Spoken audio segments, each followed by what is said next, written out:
On est en août, c'est les vacances, vous êtes tranquillement au bord de la piscine. Il fait beau, il fait chaud. Il fallait absolument que je gâche ce moment en vous rappelant l'existence de ces trois Renault pour le moins particulières. Soit fade, soit sans intérêt, ou fade et sans intérêt, ces trois Renault des années 2000 ont tellement marqué les esprits que personne s'en souvient. Bonjour à tous, aujourd'hui on revient sur l'histoire de ces Renault et pourquoi elles n'ont pas marché. Et si ça vous plaît, n'hésitez pas à mettre un pouce bleu, à vous abonner, à mettre la cloche, un commentaire, et tout de suite, une Mégane Tricor.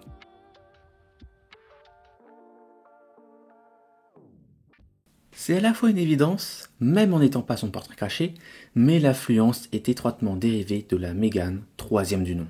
En 2009, Renault commercialisait jusque-là une Mégane 2 version Tricor, qui n'a pas été un franc succès en Europe, peut-être parce qu'en Europe, cette carrosserie n'a plus du tout la cote. Mais pour ça, Renault a la solution, faire une Mégane Tricor sur base de leur nouvelle Mégane, mais qui ne soit pas une Mégane Tricor. C'est du génie! Ce qui ne résout absolument pas le problème d'ailleurs. Mais bref, l'affluence se voit attribuer un style Renault typique de la fin des années 2000, ce qui la rend assez fade, un peu pataude, mais pas mauvais pour autant. L'intérieur, c'est celui d'une Mégane 3, simple. Mais l'affluence, c'est pas qu'une Renault. Elle a été développée en partenariat avec Samsung Motors, et on verra par la suite que c'est pas forcément une bonne chose. Et quand on regarde, l'affluence, c'est pas une mauvaise voiture. Mais ce qui fait, selon moi, que c'est un échec, c'est parce qu'elle n'apporte rien, en termes de design, de moteur, de conception, mais la carrosserie Tricor la pénalise énormément sur notre marché. Et donc c'est pas étonnant qu'elle n'a pas marché. Intéressons-nous au moteur. Ça se trouve, elle cache bien son jeu. Eh bien pas vraiment. Les moteurs intéressants sont pour les versions vendues hors de l'Europe, notamment ce 2 litres turbo de Mégane GT qui était disponible, développant 180 ou 190 chevaux. Sur notre marché, c'est bien plus fade, à l'image de la voiture finalement. Pas d'essence, uniquement du diesel, au mieux 110 chevaux, au pire 85. Un avantage au moins, ça consomme presque rien. Et si vous vous dites que c'est compliqué de faire pire, vous avez pas encore tout vu. En 2009, un concept car annonce une version spéciale de l'affluence. Ce concept, c'est la Fluence Z2 Concept. Le design est plus original et plus plaisant, et ça s'annonçait bien. En 2011, sort la Fluence Z2 série, et ouais, ils ont réussi à faire pire. Déjà, pour loger les batteries, ils ont allongé la Fluence de 13 cm, ce qui la rend encore plus disgracieuse. Ensuite, les moteurs de cette Fluence. Parce que de nos jours, on est habitué à avoir des voitures électriques qui développent 200, 300, voire 400 chevaux sans qu'elles soient considérées comme sportives. Mais là, c'est pas le cas. Non. Là, ça fait 95 chevaux. Non, 95, c'est pas possible. C'est quand même pas une batterie de... Ah, c'est une batterie de Zoé. Ça marche, mais avec un petit peu plus d'autonomie. On a de la chance. 185 km. Imaginez aujourd'hui, il y en a certains qui sont pas convaincus par les 400 km d'autonomie de la dernière Renault 5, alors imaginez 185 km homologués, donc sûrement moins en vrai, pour une voiture qui n'a aucune vocation citadine, étant donné que c'est une péniche, parce que oui, ça fait 4,75 m, c'est aussi grand qu'une 508 actuelle. Et tout ça pour 27 000 €, ce qui fait plus de 33 000 € actuels. Donc, cette Fluence Z2, elle est trop chère, trop grosse pour la ville, trop peu d'autonomie pour les grandes routes, trop fade, trop peu de bornes de recharge, c'est finalement tout ça qui explique son cuisant échec. 6000 exemplaires dans le monde, en comptant la version Samsung, dont seulement 727 en France, en 4 ans. Et malgré le restylage, l'affluence n'était définitivement pas faite pour notre marché. Sa fin arrivera en 2014, mais elle restera produite dans d'autres pays, comme la Turquie, certains pays d'Amérique latine ou encore en Corée du Sud. Sa fin définitive y arrivera en 2020. Mais pour finir sur une note positive, en Argentine, la Fluence participe au championnat TC 2000 où elle est équipée d'un 2 litres de 400 chevaux. Au moins, il existe une Fluence drôle. C'est déjà pas mal.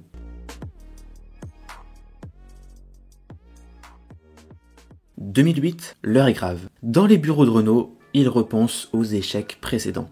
La Velsatis, bientôt remplacée après ses 62 000 exemplaires, ou encore l'Avantime, qui a été arrêté depuis quelques temps déjà, après même pas 10 000 exemplaires. Mais il était possible de faire pire. Parce que le Velsatis ou l'Avantime, c'est une clientèle rare, mais ces véhicules étaient premium, luxueux, en plus d'avoir une certaine prestance et des moteurs nobles. Ce qu'il nous faudrait, c'est quelque chose de juste ridicule, quelque chose de pas prestigieux, pas confortable, pas forcément pratique ni puissant, un concept qui fait juste rire, dont on n'a pas besoin d'expliquer que c'est ridicule. Je sais pas, comme une sans permis V12, un Ducato cabriolet ou un Kangoo coupé. Ma théorie personnelle, c'est qu'ils ont eu une réunion le 1er avril. Il y a un salarié qui a fait une blague à son équipe, qui leur a présenté ce Kangoo coupé, minuscule et même cabriolet, mais juste à l'arrière. C'était juste pour les faire rire quoi. Bah ils ont pari. Après le concept car Kangoo Compact, qui annonçait le projet en étant quand même un peu plus séduisant, Renault sort en 2008 le Kangoo Bebop. Et là, rien ne va plus. Renault avait déjà créé le monospace coupé, qui est une idée de génie à mon sens, mais ça, c'est un autre sujet. Il fallait qu'il continue à faire des mélanges plus que douteux. Parce que le concept d'un Kangoo, c'est d'avoir de la place, non? C'est logique. Et bah là, vous avez ni la place, ni le style, ni le plaisir de conduire. Pas la place? Et oui, parce qu'il a été raccourci à 3,87 m sur la taille d'une 206, il est seulement 4 places, le coffre est digne d'une Smart, et surtout, il est en 3 portes. Ce Kangoo, pourtant emblème de la voiture familiale, n'était pas fait pour les familles. Mais du coup, qui va acheter une voiture familiale, pas familiale? Pour le style, alors, c'est très drôle à voir de côté, on dirait que la photo était comprimée, puis ça reste un Kangoo, hein, ça n'a jamais été un canon de beauté. Le seul point positif, la couleur orange est jolie, avec ce petit piton gris, ça a le mérite d'être original. Et pour le plaisir de conduire, et bien souvent l'avantage à couper, c'est de s'amuser au volant. Et bah ici, vous oubliez. Le moteur, vous aurez rien de plus que les Kangoo normaux. Au max, vous aurez 105 chevaux, essence ou diesel, vous ajoutez à ça un aérodynamisme équivalent à celui d'un immeuble, et vous obtenez une voiture qui n'a rien pour elle. Sérieux, c'est quoi la cible? Apparemment, personne. Et c'est pas moi qui le dis, mais les chiffres de vente. 700 exemplaires produits la première année et 250 la dernière année. En tout, c'est 1400 exemplaires qui seront produits. Et en 2011, ils arrêtent les frais, c'est juste plus possible. Et depuis, le Kangoo Bebop, il s'est fait discret. Il y a d'autres flops de chez Renault qui sont remontés dans l'estime des gens, mais lui, non. Ou alors pas encore. Si vous voulez tenter un coup de poker, c'est encore accessible niveau prix. Enfin, faut juste en trouver un. Et pour finir, est-ce que vous saviez qu'il devait y avoir une version électrique? Avec une puissance de 60 chevaux et 160 km d'autonomie, oh, il aurait certainement fait un carton, hein. Oui, c'est sûr.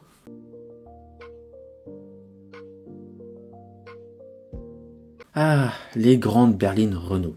Synonyme d'innovation ou de gueule à tomber par terre, parfois mal aimées à leur sortie, mais c'est leur originalité et leur charme qui fait qu'on finit par bien les aimer. Et si on faisait une berline Renault sans innovation et sans charme? 2010, Renault a retiré la Velsatis du marché après un échec cuisant, bon, pas autant que les concurrentes, mais quand même. Et ils commencent à comprendre un truc. L'originalité dans le haut de gamme, ça paye pas. En tout cas, pour eux, ça marche pas. Le Velsatis l'a bien prouvé, et on parle même pas de la runtime. Renault doit absolument changer de stratégie et... Ah. Oui, allô? Ah, Samsung, ça va? Dites-moi, par hasard, vous auriez pas une berline sous la main? Si l'originalité ne paye pas, faisons l'extrême opposé. Une voiture, fado possible. Et c'est ce qui s'est passé. Renault ont pris une Samsung SM5, ont collé une calandre et un logo Renault. Et paf! Ça fait une latitude. Surnommée Platitude, on comprend pourquoi, la voiture est... Ouais. Globalement, ouais. C'est ce qui la qualifie. Ouais. Des airs de grosse laguna sur certains angles, mais surtout des lignes très classiques et aucune prise de risque, ce qui fait qu'elle est totalement oubliable face aux autres berlines Renault emblématiques. Mais ne soyons pas aussi pessimistes, elle a aussi des qualités. Bon, pas l'intérieur qui était largement mieux sur la SM5, qui était d'ailleurs un intérieur de Laguna, mais sous le capot, malheureusement on n'aura pas le choix que du diesel, mais des moteurs fiables. Le 2 litres DCI de 150 ou 175 chevaux, voire un 3 litres V6 DCI de 240 chevaux. Alors ok, elle est pas très jolie, l'intérieur n'est pas à la hauteur, mais ça peut être un daily confortable, assez premium, discret et surtout fiable.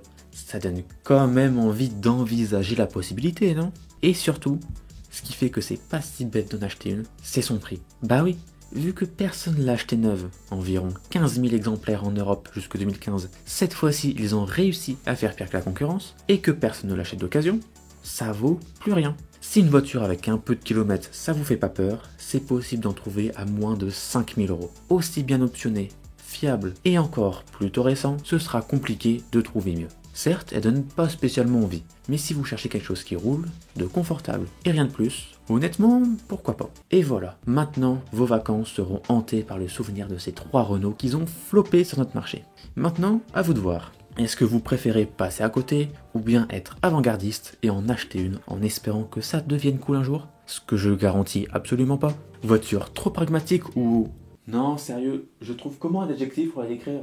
Ces voitures finiront par être soit des curiosités que seule une poignée de personnes se souviendront, soit des collectors à avoir absolument dans mon garage. Quoi qu'il en soit, merci à vous d'avoir regardé la vidéo, j'espère qu'elle vous a plu. Si c'est le cas, n'hésitez pas à mettre un pouce bleu, un commentaire, à vous abonner, à activer la cloche pour ne pas louper mes futures vidéos. N'hésitez pas à me dire en commentaire ce que vous en avez pensé de cette vidéo et de quoi vous voulez que je parle. D'ici là, profitez bien de vos vacances.